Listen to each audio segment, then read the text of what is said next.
আমি কাউন্সিলে আসি, সদল ছিলই তখন, আমি যখন সদল ছিল আমি আইসি থেকে 8-10 জন লোক এখানে বসে আছি।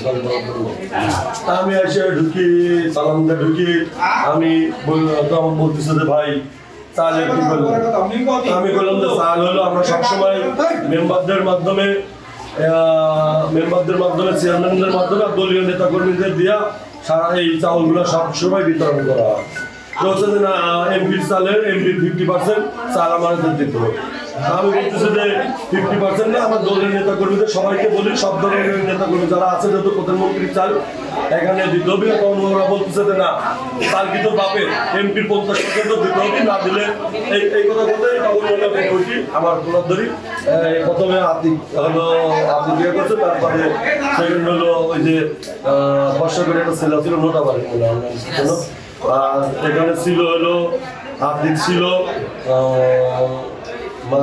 মানিকপুরের ওয়াজেদ ছিল, তারপরে পারগুলের সিরাজ ছিল, টোটাল আমি সবারই নাম জানি না, তবে লিস্ট রয়েছে 10-12 জন ছিল।